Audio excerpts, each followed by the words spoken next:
Destination Freedom.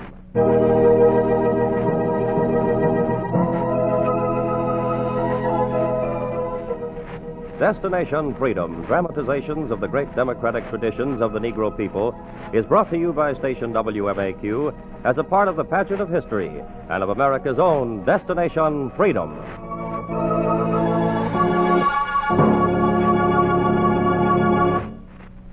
The toughest job in the year 1948 was that of mediator in the blazing dispute between the growing new nation of Israel and the Arab states in Palestine. Inheritor of this job is Dr. Ralph J. Bunch, grandson of a slave and now acting mediator for the United Nations in Palestine. In a chapter entitled Peace Mediator, Destination Freedom tells the personal story of Dr. Bunch.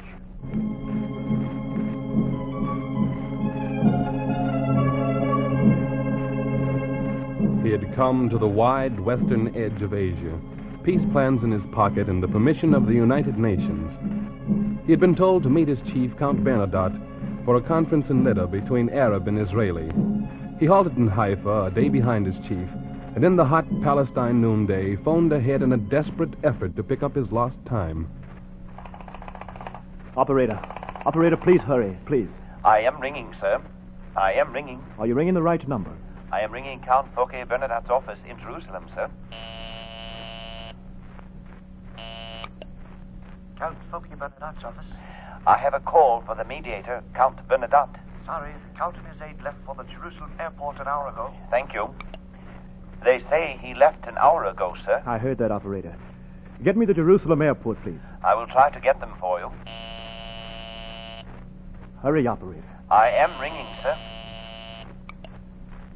Central Jerusalem Airport. Traffic manager speaking. Listen closely, officer. I'm with the United Nations Mediation Service. So? I'm Dr. Ralph Bunch, the assistant mediator here for Palestine. Now, right now, I'm trying to catch up with Count Bernadotte. You know him. Yes. Now, he'll pass by your airport driving. I can't explain how important it is that I get to him before he reaches his destination, before he goes any further. Yes, but Dr. Bunch... Now, listen, please. When his car comes by the airport, tell him to wait for me. Don't let him leave before I get there. But, monsieur, his car... His car is a gray Chrysler sedan. You can't miss it. But stop him. But, monsieur, I cannot. Why can't you? That car has already stopped here and passed on. Oh. You're just 10 minutes late, monsieur. He took road Q12 outside Jerusalem. Oh, good heavens. Is there any way I can catch him? He was going very fast. He did not say where. Oh, I know where. I've got to be in that car with him. Well, I have a gray sedan here, too, perhaps. Please. I'll be there by plane in a few minutes. Good. I will wait and drive you myself. And far out on road Q12, 4 men waited by a cypress tree, and one focused his binoculars on a speck of dust in the distance. Is he coming yet? All I see is a slight cloud of dust, maybe 4 miles back. Give me the glasses. Yeah. Uh-huh. It's a car, all right. But is it his car? Is it his? I'm not sure. And there's another coming, too, further back. His is a gray Chrysler sedan. Both look like gray sedans.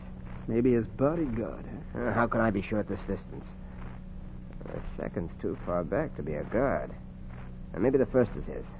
Maybe the second, Dr. Richard. Well, he's bound to be in one. If not the first, we'll wait for the second. Your gun ready? It's ready. Test it, will you? All right. All right, that's better. First car's coming ahead. Second one seems to be stopping. Next time, test the gun on the car. The 4 men stood under the cypress shade, watched the cloud of dust on the road, and in their gun barrels, bullets spent their last quiet moments. But further down the road, the second car came on. They are up ahead, Doctor. We will catch him in 10 minutes. Can't you go faster? I am doing the best the road will allow. What's the matter? Stop it. I think there's something wrong. Oh, what's the matter? I think I know the trouble, monsieur. The Count's car's out of sight now. It is always like this on a sandy road. The carburetor is clogged. It will take just 10 minutes to clear it, monsieur. 10 minutes, and I will have you sitting in your usual place at the Count's side. Just a few minutes. And he took his few minutes and cleared the carburetor, stepped again on the reluctant starter,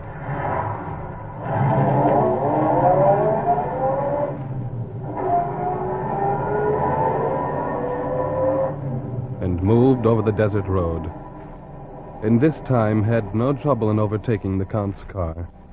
for it stood still, dead still. Andre, something's wrong. Here, let me take a look first. Stay in the car. The driver took a long look and came back. You can go over and see if you care to. What happened? The Count has been killed. The man sitting in the seat you usually occupy is dead, too. 10 minutes late kept you alive. Well, who will mediate now, monsieur?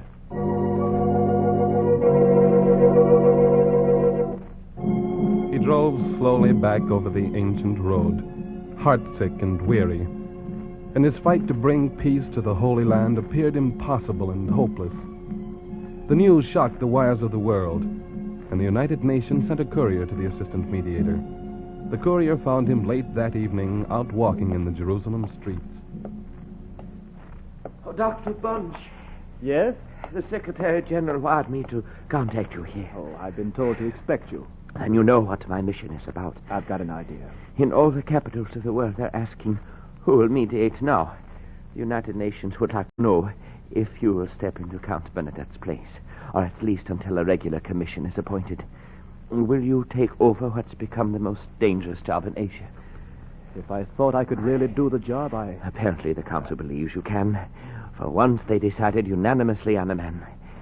Why me? They want someone who is familiar with the struggles of colonial peoples and of racial minorities, and who can be trusted by both sides. Someone whose personal experience fits him for the job of peacemaker. We hope you'll think it over. There's not much time. When you're decided, phone me at headquarters. I'll relay the message. You have 8 hours to decide.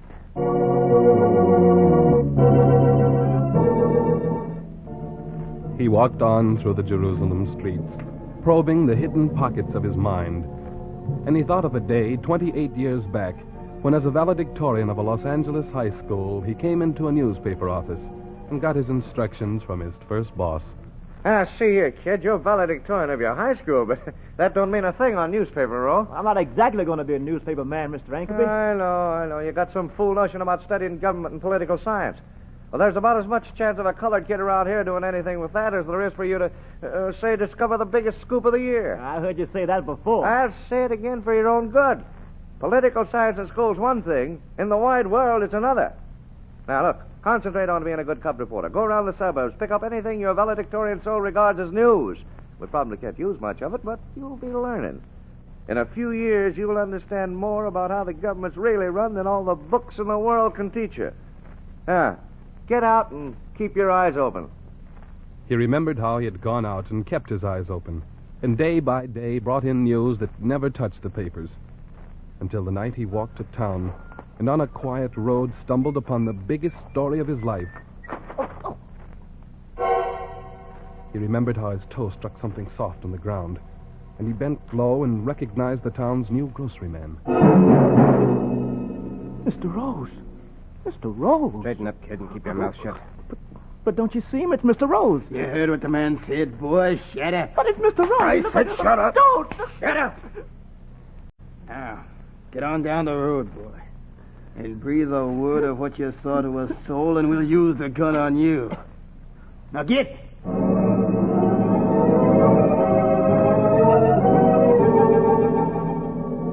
He had walked on down the road, quiet, but inside his heart hammered out the story he would tell Editor Ankerby. Mr. Ankerby, You're way late, kid. Where have you been? No. Here, take this copy down to compose it. Come on, get the lead out of your feet. No, I'm the only one who knows about it. What are you talking about? The murder. Huh? It's true. I saw it on my way here. It was Mr. Now, wait a minute. Come in the office, boy. All right. Close the door. Now, wipe the sweat off of you and talk plain. Well, I was down in the hollow near the suburb. I saw 3 men standing over Mr. Rose. You know, he was the new man with the grocery store. I know. He was dead. The men had guns in their hands. Killed Rose, eh? Did you know the men? Oh, I know him anyway. One was wearing Well, a... keep your mouth shut. But I got to tell you. I don't want to hear it. I don't want to know anything about it. It's not my business. But it's for the paper. Not for my paper, no, sir. Some things, boy, you can't mess with. Rose was Jewish, moved into that restrictive covenant area. Them vigilantes have been after him ever since. But he was a citizen. Citizen, spoken like a schoolboy. So am I. But some citizens around here got more power than others. If I printed that, they'd bust up my newspaper in no time. Of course, if Mr. Rose hadn't been Jewish, there's sort of a gentleman's agreement about things like this. Not enough people to protect me if I fought the vigilante. So look, you keep your mouth shut about their names. You're colored. They'll get you next. And there's nothing in your political science that says you can prove a thing. He remembered how loud his heart had beat then, and how it thundered when he told the police sergeant. Murder, eh? Hey, Casey, you hear this? Suppose we do a little investigating. And the investigation had gone on, and somehow there had been enough people to protect him. And when the criminals were caught, he remembered the mayor had asked to see the Bunch boy. This is the Bunch kid that turned in those hoodlums, Your Honor. Says he's not really a newspaper man, but wants to study politics at Harvard. I told him it'd be better to study in the first ward in my precinct, but he's hard-headed. Is that right, young man? That's right, Your Honor. I'm disappointed, but I suppose you can use this $1,000 even there. $1,000? Yes, the citizens of Los Angeles have collected $1,000 for you to further your studies in... Political science. Yes. I don't see why your studying government would make a good... The precinct captain, Your Honor. Yeah. One of the best. My ward needs one. He remembered how he had turned down the precinct captain's job and didn't tell the mayor how the newspaper job had made him more certain that he had to learn why there was one rule for the majority and another for the minority. He knew he could make his politics a science even if the mayor didn't believe him, or the Harvard professors who gathered after he had finished the course to decide whether he should have funds to go further. Wasting funds on a Negro student to get a doctorate in political science. I recommend that this Ralph Johnson Bunch be dropped from consideration. Professor, please. This student finished highest in his class. I say simply on his record, we've got to consider him for the fellowship. But a fellowship in a field where he'll get no employment will only frustrate him. The city of Los Angeles sent him here to study. He studied. Now let's send him back to Los Angeles. Not all over the world poking his head into this government and that government. What good reason will you give for turning him back? Race? Oh, come now. Face it. Our fellowship fund is for practical purposes. We encourage students to work out their doctorates in subjects that will benefit them. Now, if this Ralph Bunch can be persuaded to study, say, physical education or something more in keeping with his job potentialities, I'll be willing to give him his fellowship. Very well, gentlemen. I'll call him in and see if he'll change his mind. I'll report to you later. And as he trudged along a silent street in Jerusalem, he remembered how the embarrassed chairman had called him in and explained why he could not make the science of politics his field. As much as we deplore how the world's constructed today, we're practical dispensers of the fun. What are you trying to say, Professor? The committee thinks your study of governments is useless. They hope you'll pick something you can put to better use. I see. Now, if you'll take, say, even sociology, we can do something. I see. I think your committee has shown me what I really need to do, Professor. Yes? Whenever a group of men becomes so bigoted, they believe they must limit the field of education to some men. Well, I'm convinced it's my job to study the kind of government that breeds such men, to see if we can change them. Tell the committee I'll study government, even if I don't get the fellowship. And the chairman had gone back to his committee and reported his findings. Gentlemen, I've talked to this Ralph Bunch, and it's my belief that we must give him this fellowship to study government, even if it kills him. The committee, Mr. Bunch, agrees that they'll make an exception in your case. You've got your fellowship. Study whatever kinds of government you see fit. Have you decided how you'd like to start? I thought I'd like to start in Africa and Asia. The seats of world governments are in Europe, young man. Yes, I know. But those seats are resting squarely on colonies. I'd like to see how they manage to hold those seats. And how will you go about this? By living and working in the colonies for the next 5 years. I've gotten a map of Africa, and I've seen how, from its wide northern top to its southern end, the empires of Europe have carved it into little pieces. I'll talk to Africans in the Belgian Congo, the British Sudan, French Morocco, Portuguese, Dutch, and Spanish colonies. And I'll try to enroll in the University of Cape Town, South Africa.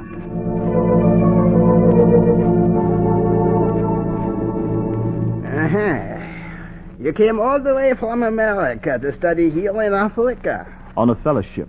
I see. We'd have no objection to your entering if we were sure you were here for peaceful purposes. What harm could I do? You could spread dissatisfaction among the natives. In fact, our government believes that's why you're here.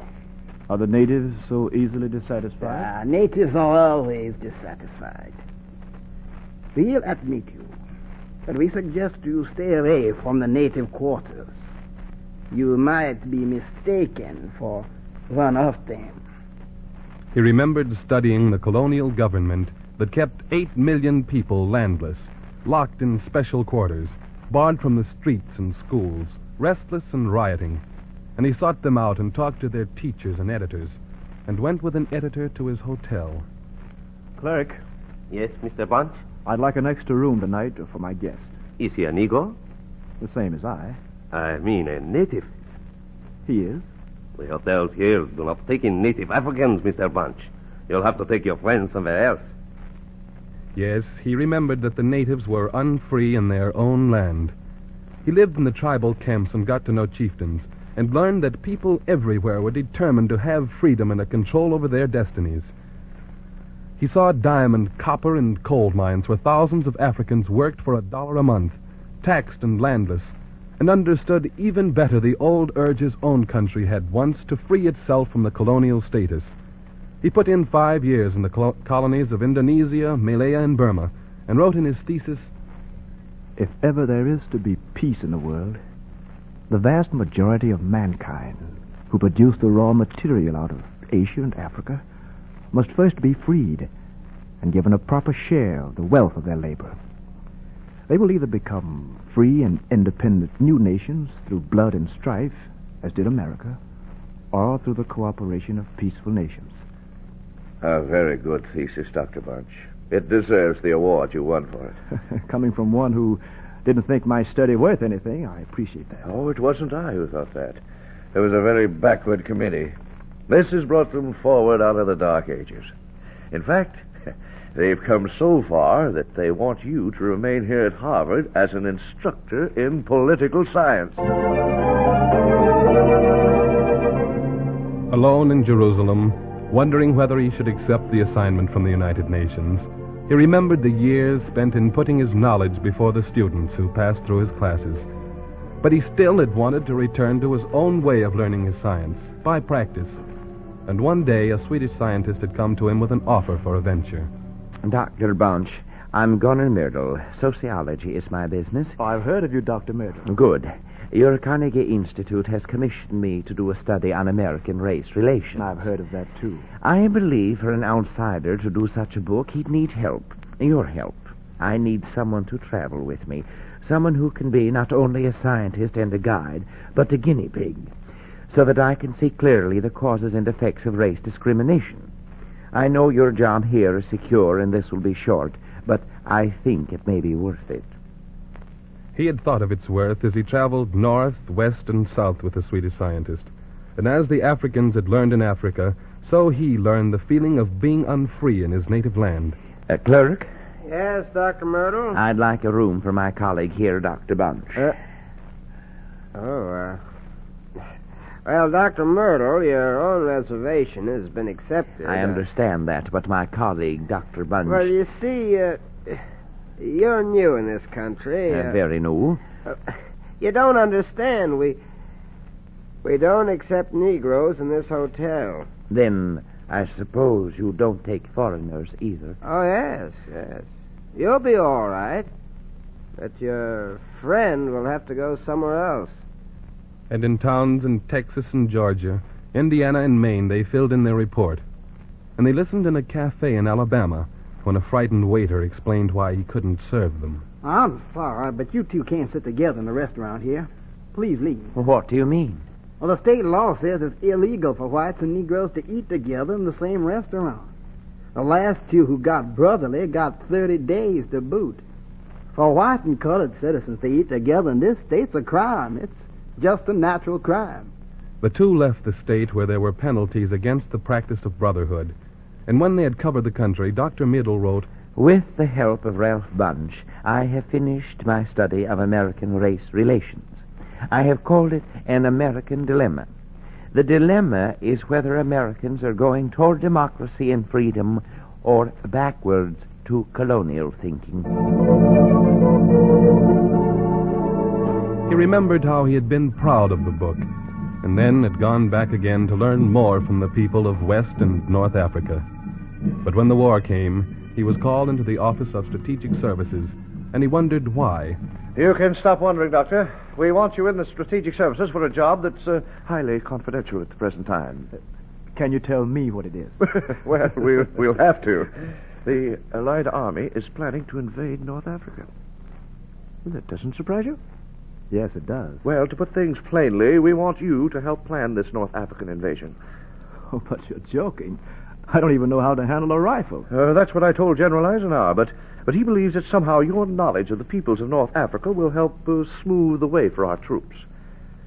I think I see what you mean. Then you see more than I do. I don't know what the general had in mind, but he told us to let you think it over and to ask you for a recommendation in 24 hours. You see, we haven't much time. He took the time. He checked his notes, remembered his talks with Africans, and the history of native tribes whose thirst for freedom was as keen as his own. And he returned to the Office of Strategic Services. Gentlemen, I'm not a military man. That goes without saying. What do you consider strategically necessary for the success of the invasion? Well, I consider that the most necessary thing for the American army to learn before they invade North Africa... Yes? ...is something about the African people. Now, I'd suggest we teach each soldier something of the history and nature of the people whose land he'll be living on. Teach them to overcome as much as possible their prejudices and to realize that the culture of Africa and Asia is even older than his own. And in this way, I think we may be welcomed as liberators, gentlemen, and not fought as invaders. And the War Department had equipped their men who invaded North Africa with a history of its people. And when the war was near its end, he remembered how he had been sent to the San Francisco Conference to help form the United Nations and to write the 11th, 12th, and 13th chapters in the Charter on Trusteeship. And he had gone on and helped to write the United Nations Charter that declared all nations liable for the human rights of their citizens, and organizations throughout the world addressed their grievances to the United Nations. One to which he belonged presented a petition. Is Dr. Ralph Bunch here? No, but I am Henri Logier. I'm in charge of social affairs. What is it? My name is Walter White. I'm secretary of the National Association for the Advancement of Colored People. We understand that it's the aim of the United Nations to guarantee civil rights to all minorities in their respective countries. But yes, that is so. And we understand that it's the duty of each country to fulfill these sections of the Charter. But of course, the United States itself has petitioned to protect the rights of minorities, say, in Greece, Poland, Romania. What is your business here, monsieur? We're here to petition you to investigate the discrimination practiced against the Negro citizens of the United States. We're putting the case of 14 million Negroes in the hands of the United Nations. And he remembered helping to sponsor the Freedom Train and sending it around the nation to encourage the ideals of peace and human rights at home. He remembered he had asked the mayor of a great southern city to let the train come in, but some had other words for the mayor. Now, look here, Mayor. They call you fair and square, don't they? Yeah, that's why we came to you before taking things into our own hands. That's right. We want to give you the... Now, wait. One at a time. What harm can a little old train do to us, Mr. Juggins? I've talked to this political scientist, Ralph Bunch, who advised me to let it in. No harm. Oh. Why, this here, what do they call it? Freedom Train or something silly like that. Why, the cargo on that train is loaded. Dynamite. And you know what they intend to do. No, what? They got them Bill of Rights on there. On exhibition. Did this Ralph Bunch, did it tell you that? And they want to let Negro and white folks read them together. Imagine Negro and white folks reading a Constitution together. That'll overthrow anybody's government. Oh. For Negroes and whites to read that their Constitution together in the South is unconstitutional. That's what it is. Mayor, you got to stop that freedom train. But what can I do? Oh, it's a Trojan horse, that's what it is. Derail the devilish thing. Get it out of here. Gentlemen, I've got it.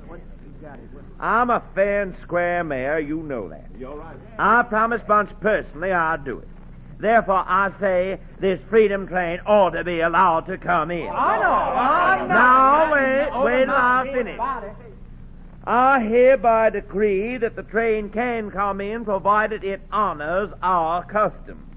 To be fair, we'll let the white folks read the Bill of Rights and the Constitution on Monday, and the colored folks can come in and read them on Tuesday. Anybody caught reading out of place will be put in jail. Now, how do you like that? Well, now, they sure don't call you fair and square for nothing. Yeah. Now let that freedom train roll in. Let her roll. But he remembered urging that no segregation of any individual or group of any kind on the basis of race or religion be allowed at any exhibition of the freedom train held anywhere. and the freedom train rolled on past that southern station.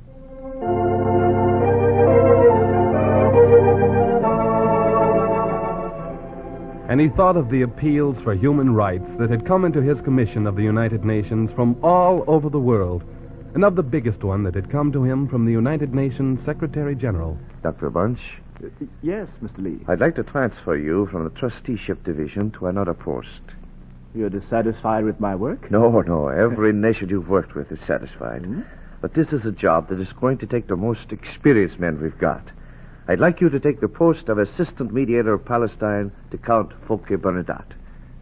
He thought of the first days in Palestine, when he saw the slow, painful birth of a new nation of Israel, forged out of the fierce furnace of suffering and the struggle of the Jewish people, and populated by survivors of the Gestapo raids and concentration camps, who built a homeland in an ancient birthplace and had gained a foothold in a promised land. And he thought of the restless Arab nation slowly throwing off its colonial yoke, yearning to be free and strong. And he walked to a phone in Jerusalem and dialed the United Nations headquarters to give his answer. Hello? This is Ralph Bunch. Yes. Tell them I'm willing to stay on as mediator. I'll stay here until we've found a way to bring peace to Palestine.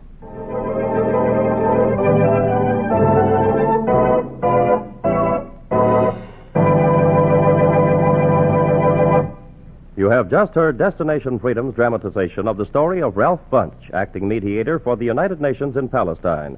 Destination Freedom is written by Richard Durham and produced under the direction of Homer Heck.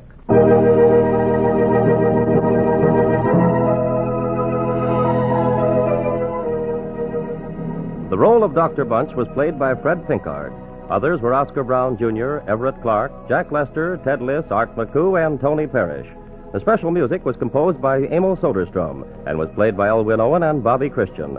This is Charles Chan inviting you to be with us again next week when Destination Freedom will tell the story of Paul Williams, the noted Negro architect.